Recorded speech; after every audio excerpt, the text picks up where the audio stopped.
La intolerancia como gasolina política. Las redes sociales acentúan fenómenos preexistentes. El populismo es causa o resultado de una comunicación que encasilla el mundo de blanco y negro, devolviéndonos a la Guerra Fría. En su resumen de la investigación sobre populismo, un ruso y un griego consideran esta ola populista autoritaria como una amenaza al orden mundial de democracia, mercados abiertos, protección de las minorías, libertades civiles y rendición de cuentas gubernamentales. Históricamente, los regímenes dedicados a ganar elecciones más que a mejorar el país siempre aprovecharon de la tecnología de punta en comunicación, pues la gente siempre asocia los medios tradicionales con las élites y el status quo. Así, la radio fue un medio de difusión fundamental del fascismo hitleriano. En ese contexto, las redes sociales voltearon el tablero, pues, por su bajo costo, le dan credibilidad a la narrativa anti-elitista. También enfatizan la llegada directa del populista a la gente y promueven la idea de un solo pueblo con el mismo pensamiento, pues el algoritmo no solo personaliza la propaganda, sino también el contenido, haciendo interactuar mayoritariamente a personas que piensan igual.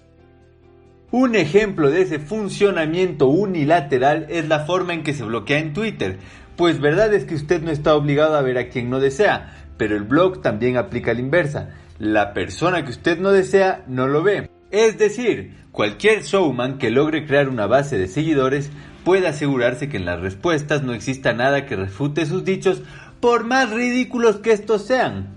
De esta forma, se mitiga el debate y se expone a los seguidores de estas personas a una corriente única que los extremiza poco a poco.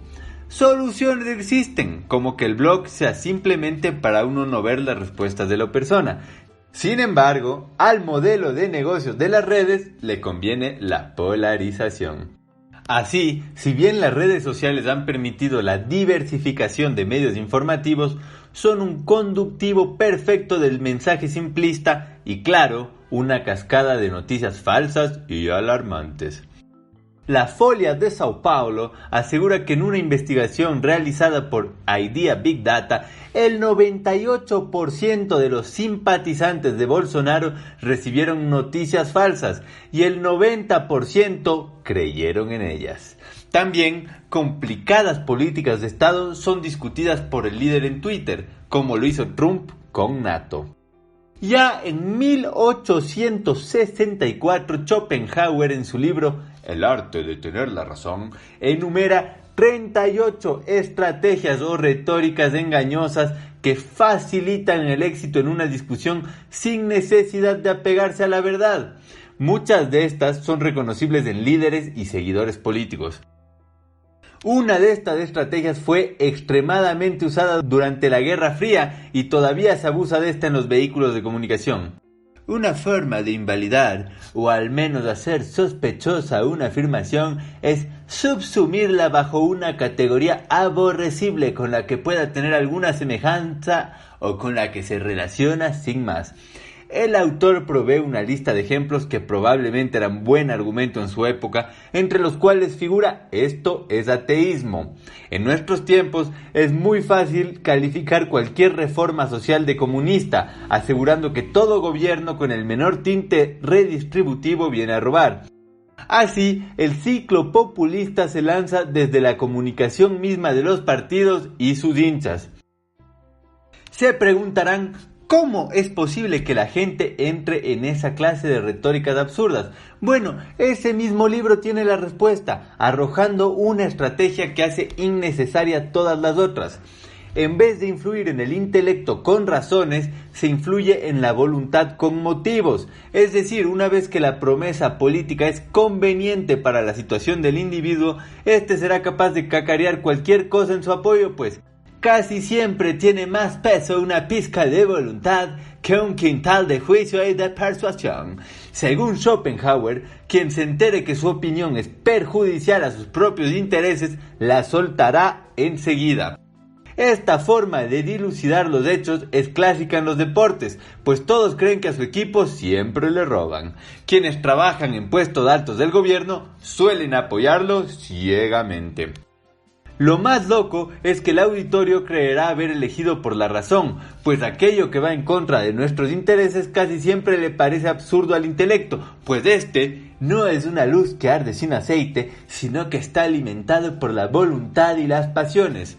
En pocas palabras, para un voto que considera a toda la sociedad, la gente necesita entender que sus decisiones de bienestar personal afectan al bienestar social, y que el bienestar social afecta directamente al individuo a través de, por ejemplo, seguridad, precios y el ecosistema económico en general. Individuo y sociedad nacen y crecen en simbiosis. Me disculparán por usar el ejemplo de Ecuador, pues seguro cada uno de ustedes podrá aplicar esto a la situación de su país o distrito mejor que uno. Siendo la ideología política una de las pasiones que inflaman el intelecto, es a través de los lentes de esa ideología que se evalúan las verdades. De esta forma, quien apoya al banquero Lazo está convencido que la ideología de su partido puede unir al país bajo una bandera.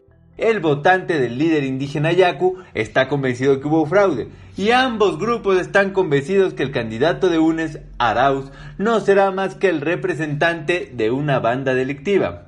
De la misma forma, el votante de Arauz atribuye a Lazo la responsabilidad del friado bancario, a pesar de que éste en un principio financió su campaña y tuvo 10 años para procesarlo, y al líder indígena del partido más descentralizado del país lo acusan de ser un agente de la CIA. Luego, los hinchas de los partidos más alejados en el espectro, UNES y Creo, están de acuerdo en que no se necesita recontar votos, pues a ninguno le conviene ver a Pachacutic en segunda vuelta. Todas estas afirmaciones tienen alguna probabilidad de ser verdad. Sin embargo, en muchos casos, la contundencia que se le adjudica a las pruebas existentes depende de la ideología política, la cual puede estar guiada por la pasión o por la existencia de una motivación personal. Hay una relación inversa en la que los hechos están prejuzgados según las creencias, en vez de adoptar creencias basándose en los hechos. Más que la diversidad de opiniones, la democracia es la diversidad de intereses. Luego, la miopía del interés de la mayoría es el peligro de este continente. Si un país tan diverso como Brasil pudo llegar a oponerse a la diversidad, es porque la narrativa anti-inclusiva parecía conveniente para un sector de la sociedad. Como vieron en un artículo anterior, en los lugares de Brasil donde más había crecido el desempleo masculino, fue donde más se votó por Bolsonaro. Creyeron que la misoginia del líder les permitiría recuperar sus trabajos. Se olvidaron que la situación de uno depende también de la situación de los otros.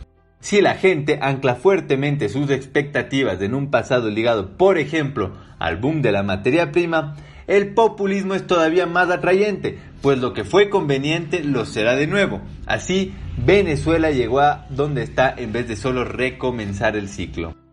¿Cómo se convence al individuo de que tu movimiento le es conveniente?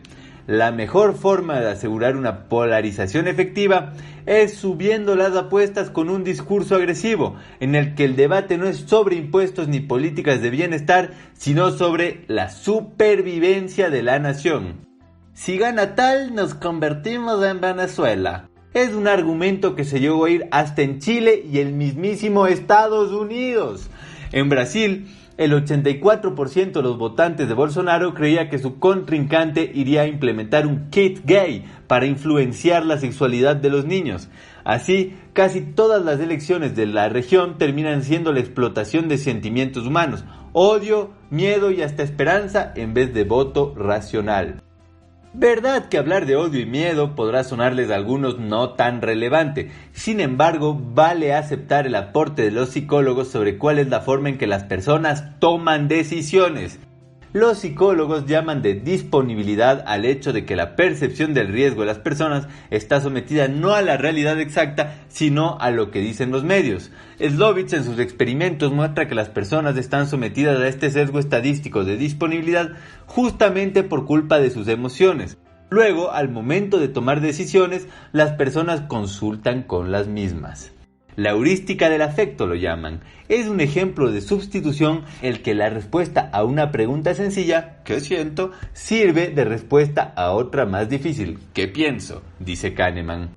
¿Por qué estas emociones se esparcen tan fácilmente? Sunstein ve que estos sesgos se acumulan en lo que él llamó de cascada de disponibilidad. Una idea es juzgada por la fluidez y la carga emocional con que viene a la mente. De esta forma, algunas noticias pueden captar la atención de una parte de la opinión pública, a la que deja alarmada y preocupada. La reacción se convierte en un acontecimiento para los medios, quienes dan mayor cobertura al acontecimiento, dándole a su vez mayor repercusión. Los medios le sacan más jugo mientras más emotiva es la noticia. Las noticias más dramáticas tendrán mayor cobertura, aun si tienen menor relevancia. Las ideas y las imágenes aterradoras nos marcan con particular facilidad, y las ideas fluidas y vívidas de peligros exacerban el temor. Es decir, la relevancia de una noticia depende de su emotividad.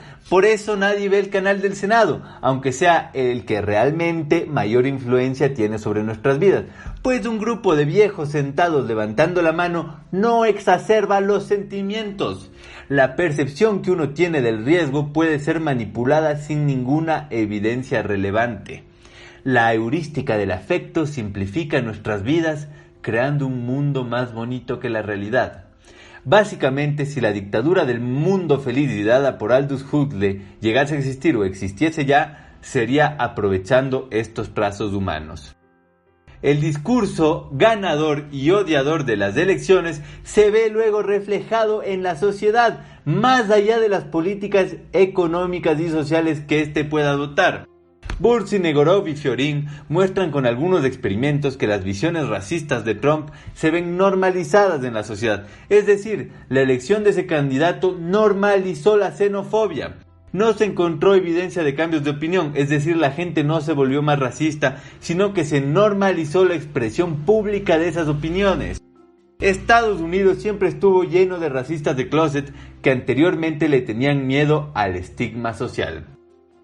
De ahí, como vieron en nuestras entrevistas, que Magdalena Yupanqui piense que la corrupción de los gobernantes sea un detonante de corrupción entre los jóvenes de su pueblo. De igual forma, Mueller y Schwartz muestran una relación causal entre los tweets antimusulmanes de Trump y los crímenes de odio, observando el nivel de utilización de Twitter en los diferentes condados.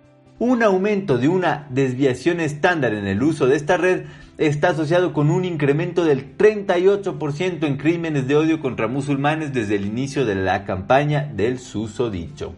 Tomen en cuenta que el crimen de odio es solo la última etapa del odio, siendo la primera tal vez el voto. Enfocar la política en sentimientos es la forma de convertir la democracia en un circo, un partido de fútbol o un reality. Yo personalmente pienso que los medios son un fin en sí mismos. Sin embargo, si usted piensa que su candidato es benevolente y tiene que recurrir a estas tácticas pues el fin justifica los medios, no tiene por qué desestimarlo.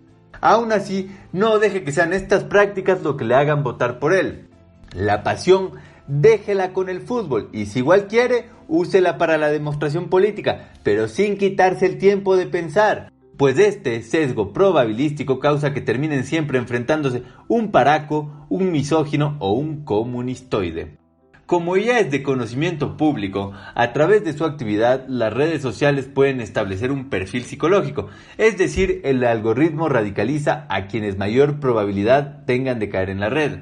En el año 1990, Goldberg revoluciona el campo de la psicología, logrando reducir la personalidad humana a 5 aspectos duales: apertura, extroversión, amabilidad, responsabilidad e inestabilidad emocional, siendo los contrarios de cada uno el otro lado del espectro. La apertura se define como la propensión a buscar nuevas experiencias y conocimientos, la amabilidad a qué tanta consideración se tiene por el otro. Unos científicos demuestran que en Suiza el voto por la extrema derecha está relacionado a estos dos trazos de personalidad. En efecto, son las personas con menos empatía y más cerradas al cambio las cuales escogen ese camino. No parece sorprendente, pues es justamente la nostalgia de un pasado mejor, con trabajo y sin migrantes, lo que explotan estos candidatos anti-establishment. Otros muestran que efectivamente para Estados Unidos, Holanda y Alemania, la gente con menor amabilidad suele votar por el populista, pues suelen tener mayor desconfianza en los otros y por tanto en el establishment. Uno diría que tienen toda la razón, no más que la investigación muestra que una vez que su candidato ya se volvió parte del establishment, lo siguen apoyando. Fanatismo puro. Si bien la predisposición al odio debe ser todo un tema cultural, también es posible dar un sentido económico racional a esta característica política. Gleiser desarrolla un modelo costo-beneficio del odio. El político sería un emprendedor que vende odio, oferta, y el ciudadano, el consumidor, demanda. Así las falsedades pasan más fácilmente a los votantes que no tienen incentivos a entender la verdad detrás de estas, mientras la predisposición a creerlas depende de adquirir información, educación. En pocas, la izquierda va a promocionar el odio a los ricos y la derecha el odio a las minorías. Como resultado, será la clase media quien escoja un lado u otro según su información, convencimiento y conveniencia. El populismo se aprovecha del egoísmo y el conservadurismo de los individuos. Al ser la personalidad una formación no solo genética, sino también del ambiente en el que se crece, se puede esperar que los grupos sociales y comunidades tengan personalidades similares. La organización social y las teorías defendidas por premios Nobel como Friedman impulsan el egoísmo en los individuos como motor económico. Luego, esos individuos creados por la sociedad misma son el blanco del populismo. En su libro Homo Sapiens, Harari explica que existen teorías que dicen que las ideologías son como los virus, se meten en la mente de la gente y se esparcen a través del discurso. Básicamente el virus populista tiene más posibilidad de entrar donde las defensas, empatía y apertura de espíritu son bajas. A nivel psicológico, el populismo es una consecuencia natural del sistema económico, siendo este una amenaza a la supervivencia de este mismo sistema. Schumpeter creía que el capitalismo sería víctima de su propio éxito por razones políticas más que económicas.